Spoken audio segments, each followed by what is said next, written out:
नमस्कार दोस्तों, स्वागत है आप सभी का मेरे यूट्यूब चैनल सीजीपीएससी स्टडी अड्डा में। आज मैं आपको बताने वाला हूँ छत्तीसगढ़ सामान्य अध्ययन से टॉप 50 एमसीक्यू जो कि सीजीपीएससी प्री के लिए बहुत ही महत्वपूर्ण है और साथ ही साथ अन्य प्रतियोगिता परीक्षाओं के लिए भी महत्वपूर्ण है।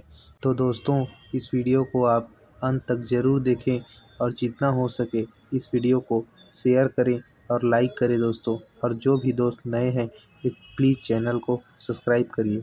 चलिए शुरू करते हैं आज का पहला प्रश्न। छत्तीसगढ़ का अक्षांशीय विस्तार है। तो जानते हैं जैसे कि हम लोग छत्तीसगढ़ का अक्षांशीय विस्तार है 17 डिग्री 46 मिनट से 24 डिग्री 5 मिनट तक। वैसे ही दोस्तों हमारा देशांतरीय विस्तार है 80 डिग्री 15 मिनट से 84 डिग्री 25 मिनट तक। इसका आंसर हो जाएगा ऑप्शन बी। हमारा अगला प्रश्न है, जैव भौगोलिक दृष्टि से छत्तीसगढ़ राज्य किस क्षेत्र में शामिल है? तो जैव भौगोलिक दृष्टि से छत्तीसगढ़ राज्य डेक्कन जैव क्षेत्र में शामिल है दोस्तों। तो इसका आंसर हमारा ऑप्शन डी होगा। चलिए हम बढ़ते हैं अगले प्रश्न की ओर। हमारा अगला प्रश्न है, छत्तीसगढ़ का सर्वाधिक भौगोलिक क्षेत्र किसके अंतर्गत आता है? तो छत्तीसगढ़ का सर्वाधिक भौगोलिक क्षेत्र पठारों के अंतर्गत आता है, क्योंकि छत्तीसगढ़ का बड़ा हिस्सा पठारों पर है। हमारा अगला प्रश्न है, भारतीय मानक समय रेखा के किन जिलों से होकर गुजरती है? तो भारतीय मानक समय रेखा जांजगीर चांपा, बलौदाबाजार और महासमुंद से होकर गुजरती है। इसका आंसर हो जाएगा ऑप्शन बी। हमारा अगला प्रश्न है दोस्तों, छत्तीसगढ़ का मैदान के संदर्भ में सुमेलित नहीं है। तो हम जानते हैं छत्तीसगढ़ का ढाल पूर्व की ओर है, ये सही है। शैल समूह, कड़क्का शैल समूह यहाँ पाए जाते हैं, ये भी सही है। खनिज में चूना पत्थर डोलोमाइट ये भी पाए जाते हैं, ये भी सही है। मिट्टी काली मिट्टी एवं लाल दोमट मिट्टी, इनके अलावा यहाँ पर लाल पीली मिट्टी, लेटेराइट मिट्टी, लाल बालुई मिट्टी भी पाई जाती है। तो ये आंसर हमारा सुमेलित नहीं है, तो आंसर हो जाएगा ऑप्शन डी। हमारा अगला प्रश्न है, छत्तीसगढ़ के मैदान की ऊंचाई कितनी है? तो छत्तीसगढ़ के मैदान की ऊंचाई है 150 से 400 मीटर। ऑप्शन सी इसका सही आंसर हो जाएगा। ये सारे प्रश्न आगामी सीजीपीएससी प्री के लिए बहुत ही महत्वपूर्ण है दोस्तों। तो इस वीडियो को अंत तक आप देखते रहिए और मेरे इस चैनल को सब्सक्राइब कर दीजिए। हमारा अगला प्रश्न है, छत्तीसगढ़ के निम्नलिखित में किस भाग में कन्हार बेसिन स्थित है? तो छत्तीसगढ़ के उत्तर पूर्व सीमा में कन्हार बेसिन स्थित है। इसका आंसर हो जाएगा ऑप्शन बी। वैसे ही अगला प्रश्न है, छत्तीसगढ़ का कौन सा भाग पूर्वी बघेलखंड का पठार का हिस्सा है? तो पूर्वी बघेलखंड का पठार का हिस्सा उत्तर पश्चिम वाला भाग हिस्सा है। हम जानते हैं दोस्तों कोरिया, ये एरिया पूर्वी बघेलखंड पठार का हिस्सा है। इसका आंसर हो जाएगा ऑप्शन सी। चलिए देखते हैं अगला प्रश्न। ये मोस्ट इम्पॉर्टेंट क्वेश्चन है जो कि कई बार इसे सीजीपीएससी में पूछा जा चुका है। दंडकारण्य कहाँ तक विस्तृत है? तो दंडकारण्य को उड़ीसा एवं छत्तीसगढ़ तक विस्तृत है, जो कि पूरा बस्तर बेल्ट से लेकर उड़ीसा के तक ये फैला हुआ है। इसका आंसर है ऑप्शन बी। वैसे ही हमारा अगला प्रश्न है, भारत के संदर्भ में छत्तीसगढ़ किस भू आकृति प्रदेश के अंतर्गत आता है? तो हमारा छत्तीसगढ़ भारत के संदर्भ में प्रायद्वीप उच्च भूमि प्रदेश के अंतर्गत आता है। इसका आंसर हो जाएगा ऑप्शन बी। अगला प्रश्न है, छत्तीसगढ़ राज्य भारत के कुल भू क्षेत्रफल का कितना भाग घेरे हुए है? तो छत्तीसगढ़ राज्य भारत का 4.14% भू क्षेत्रफल घेरा हुए हैं। तो इसका आंसर है ऑप्शन डी। अगला प्रश्न है, छत्तीसगढ़ की किस दिशा में छोटा नागपुर का पठार स्थित है? तो छत्तीसगढ़ के उत्तर पूर्व हिस्सा का भाग छोटा नागपुर पठार के अंतर्गत आता है। तो इसका आंसर हो जाएगा ऑप्शन बी। अगला प्रश्न है, छत्तीसगढ़ की भूवैज्ञानिक संरचना के संबंध में निम्नलिखित में से कौन सा कथन सत्य है? तो यहाँ पर दिया हुआ है, उत्तर छत्तीसगढ़ में द्रविड़ प्रकार के सेल समूह पाए जाते हैं, तो यह गलत है।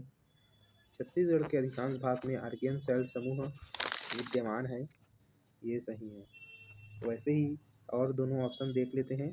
छत्तीसगढ़ में कडप्पा सेल समूह विद्यमान नहीं है, तो यह यहाँ छत्तीसगढ़ में कडप्पा सेल समूह पाए जाते हैं, तो यह आंसर ये भी गलत हो जाएगा। गोंडवाना सेल समूह छत्तीसगढ़ के दक्षिणी भाग तक सीमित है, तो यह ऑप्शन भी गलत है। तो यहाँ पर हमारा सही उत्तर है ऑप्शन बी। अगला प्रश्न है, उत्तर एवं दक्षिण पूर्व की ओर ढाल वाला प्रदेश है, तो हमारा जसपुर पाट प्रदेश उत्तर एवं दक्षिण पूर्व की ओर ढाल वाला प्रदेश है, तो इसका आंसर हो जाएगा ऑप्शन बी। अगला प्रश्न है, अक्षांशीय अंतर के आधार पर राज्य की लंबाई कितनी है? तो हम जानते हैं दोस्तों, अक्षांशीय अंतर के आधार पर राज्य की लंबाई 700 किलोमीटर है, इसका आंसर हो जाएगा ऑप्शन सी। पूर्वी बघेलखंड का पठार का क्षेत्रफल है, तो पूर्वी बघेलखंड का पठार का क्षेत्रफल, इस आंकड़ा को याद कर लो दोस्तों, ये बहुत ही इम्पोर्टेंट है। 21,863 वर्ग किलोमीटर तक पूर्वी बघेलखंड का पठार फैला हुआ है, तो इसका आंसर हो जाएगा ऑप्शन बी। अगला प्रश्न है, सोना खान सीरीज का संबंध, तो सोना खान सीरीज धारवाड़ सेल समूह से संबंधित है, इसका आंसर हो जाएगा ऑप्शन बी। वैसे ही अगला प्रश्न है हमारा, छत्तीसगढ़ में स्थित कोरबा बेसिन किस प्राकृतिक प्रदेश का उपविभाग है? तो कोरबा बेसिन छत्तीसगढ़ का मैदानी भाग का उपविभाग है, जहाँ पर कोयला पाया जाता है, इसका आंसर हो जाएगा ऑप्शन सी। अगला प्रश्न है दोस्तों, निम्न में से कौन सा सेल समूह सबसे प्राचीन है तथा छत्तीसगढ़ की धरातलीय बनावट में प्रमुख है? तो सब जानते हैं दोस्तों, आर्कियन सेल समूह जो कि सबसे प्राचीन होती हैं तथा यह बहुत अत्यधिक गहराई में होती है और यहाँ जीवाश्म का अभाव भी होता है, तो इसका आंसर हो जाएगा ऑप्शन ए, आर्कियन सेल समूह। अगला प्रश्न है, छत्तीसगढ़ के निम्नलिखित भागों में कौन सा सबसे पुरातन सेलों से बना है? तो हम जानते हैं दोस्तों, सबसे प्राचीन सेल समूह बैलाडीला की पहाड़ियाँ हैं, जहाँ पर लोहा की मात्रा अधिक पाई जाती है। लोहा, टीन, कोरंडम आदि बहुतायत में मिलते हैं, इसलिए इसका आंसर हो जाएगा ऑप्शन सी। अगला प्रश्न है, निम्नलिखित में से कौन सी भूगर्भीय संरचना छत्तीसगढ़ में विद्यमान नहीं है? तो कडप्पा सेल समूह यहाँ पर विद्यमान है, गोंडवाना सेल समूह यहाँ पर विद्यमान है, नीस सेल समूह विद्यमान है, तो यहाँ विद्यमान नहीं है पूछा गया है, इसलिए तीनों यहाँ पाए जाते हैं, तो इसका आंसर हो जाएगा ऑप्शन डी, इनमें से कोई नहीं। हमारा अगला प्रश्न है, आर्कियन सेल समूह का विस्तार निम्न में से किस क्षेत्र में नहीं पाया जाता?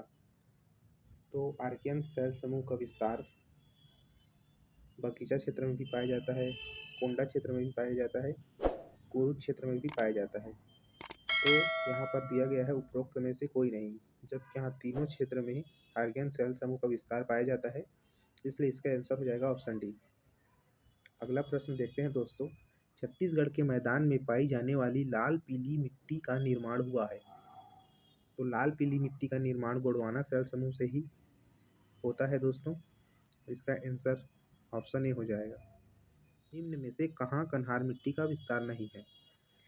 तो कन्हार मिट्टी का विस्तार बेमेतरा क्षेत्र में भी पाया जाता है, कुरुद क्षेत्र में भी पाया जाता है, और यहाँ तक कि जसपुर क्षेत्रों में भी यहाँ पाया जाता है, तो इसका आंसर हो जाएगा ऑप्शन डी, उपरोक्त में से कोई नहीं। वहीं कन्हार मिट्टी को हम लोग काली मिट्टी या भूरी मिट्टी के भी नाम से जानते हैं, जिसमें जल धारण की क्षमता बहुत ही अधिक होती है। बस्तर में मिलने वाली मिट्टियों का क्रम उच्च से निम्न क्या है? उच्च से निम्न पूछा गया है दोस्तों, तो इस बात को बहुत ख्याल रखिएगा। उच्च से निम्न की ओर जाना है तो वहाँ पर सबसे पहले मरहान, टिकरा, फिर उसके बाद बाड़ी मिट्टी आता है। इसका आंसर हो जाएगा ऑप्शन टी। हमारा अगला प्रश्न है, सूची एक मिट्टी को सूची दो गुड़ से मिलाइए। तो यहाँ पर एक तरफ मिट्टी दिया हुआ है और सूची ब में उसके गुड़ दिए हुए हैं। तो हम जानते हैं दोस्तों, भाटा मिट्टी इसका लेटेराइट मिट्टी कहा जाता है। वहीं टिकरा मिट्टी लाल बलुआ मिट्टी जो कि टिकरा मिट्टी होता है। वहीं मटासी मिट्टी पीली बलुआ मिट्टी को कहा जाता है, जो कि समस्त संभाग में पाया जाता है छत्तीसगढ़ के, और इसमें धान का फसल बहुतायत रूप में होता है। वहीं हमारा कन्हार मिट्टी को हम काली मिट्टी या गहरी भूरी मिट्टी कहते हैं। इसमें जल धारण क्षमता अधिक होती है। इसमें कपास, गन्ना, मूंगफली आदि को फसल होता है। तो यहाँ हम देखते हैं सूची में इसका आंसर हो जाएगा ऑप्शन बी। हमारा अगला प्रश्न है, छत्तीसगढ़ में लाल दोमट मिट्टी का विस्तार कहाँ पर है? तो लाल दोमट मिट्टी का विस्तार अधिक रूप से सुकमा दंतेवाड़ा क्षेत्र में पाया जाता है। इसका आंसर हो जाएगा ऑप्शन ए। हमारा अगला प्रश्न है दोस्तों, छत्तीसगढ़ में पाए जाने वाली लेटेराइट मिट्टी का स्थानीय नाम क्या है? तो अभी हमारा पिछला प्रश्न जिसमें मिट्टी के बारे में बताया है, उसमें भाटा मिट्टी को लेटेराइट मिट्टी कहा जाता है। तो इसका आंसर हो जाएगा ऑप्शन बी, भाटा, जो कि लेटेराइट मिट्टी होता है। अधिक जसपुर क्षेत्र में यह मिट्टी पाया जाता है। इसका कार्य हम भवन निर्माण, ईंटा बनाने आदि के कार्य में करते हैं, और साथ ही साथ इसमें बागवानी, चाय, लीची, टमाटर आदि का फसल प्राप्त किया जाता है इस मिट्टी से। वैसे ही हम देखते हैं, अगला प्रश्न है, छत्तीसगढ़ की निम्नलिखित मिट्टियों में किसमें चीका की मात्रा सर्वाधिक होती है? वहीं चीका मतलब होता है दोस्तों क्ले। तो सबसे अधिक कन्हार मिट्टी मतलब काली मिट्टी में ही चीका की मात्रा अधिक पाई जाती है। तो इसका आंसर हो जाएगा ऑप्शन डी। हमारा अगला प्रश्न है, छत्तीसगढ़ राज्य के निम्न जिलों में से मैकल पर्वत श्रेणी किसका भाग नहीं है? तो मैकल पर्वत श्रेणी हम जानते हैं दोस्तों, राजनांदगांव के आधे हिस्से में मैकल श्रेणी का विस्तार है। वहीं गौरेला, पेंड्रा, मरवाही में भी मैकल श्रेणी का विस्तार मिलता है, और साथ ही साथ मुंगेली में भी मिलता है। तो इसका आंसर हो जाएगा ऑप्शन सी, बिलासपुर। हमारा अगला प्रश्न है, चांग भाखर देवगढ़ पहाड़ियों की सबसे ऊंची चोटी कौन है? तो चांग भाखर देवगढ़ पहाड़ियाँ जिसकी ऊंची चोटी देवगढ़ है, जो कि 1033 मीटर, जो कि कोरिया जिला में स्थित है। चलिए दोस्तों, अगला प्रश्न की ओर बढ़ते हैं। हमारा अगला प्रश्न है, निम्न में से कौन से पर्वत से छत्तीसगढ़ घिरा हुआ है? तो छत्तीसगढ़ अरावली पर्वत श्रृंखला से घिरा हुआ है। इसका आंसर हो जाएगा ऑप्शन सी।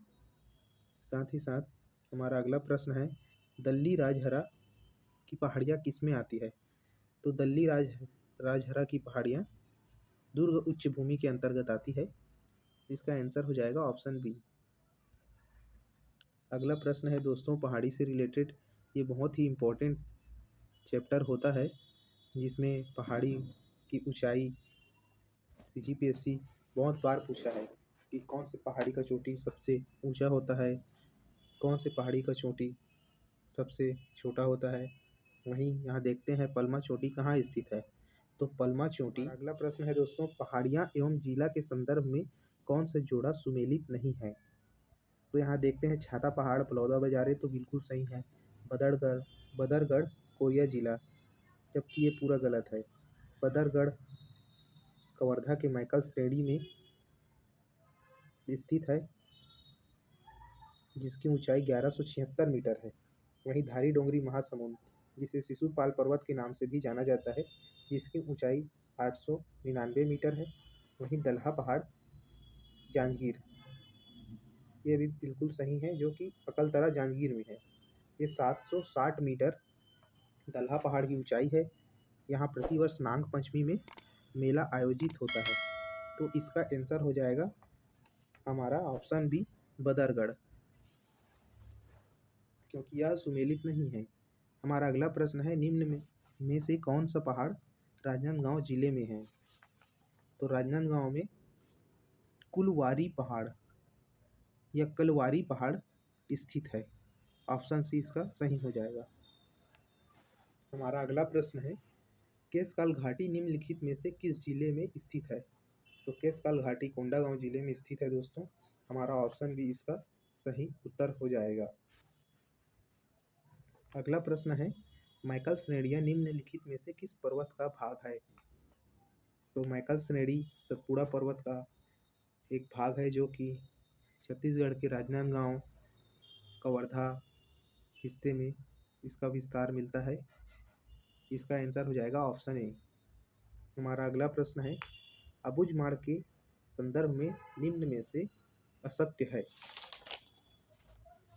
तो अबुझमाड़ के संदर्भ में हमें असत्य ऑप्शन का पहचान करना है। तो यहाँ देखते हैं, अबुझमाड़ सघन वनों का क्षेत्र है। ये तो बिल्कुल सही है। यह प्रदेश का सर्वाधिक वर्षा वाला क्षेत्र है, ये भी सही है। अबुझमाड़ का औसत तापमान बहुत कम है, यह असत्य है। तो हमारा आंसर है ऑप्शन सी। अबुझमाड़ घाटियों में युक्त अत्यंत दुर्गम पहाड़ी क्षेत्र है, यह भी सही है। हमारा आंसर हो जाएगा ऑप्शन सी। अगला प्रश्न है, चांग भाखर पहाड़ी स्थित है? तो चांग भाखर की पहाड़ियाँ कोरिया में स्थित है, जो कि अब महेंद्रगढ़ चिरमिरी भरतपुर जिला के अंतर्गत आता है।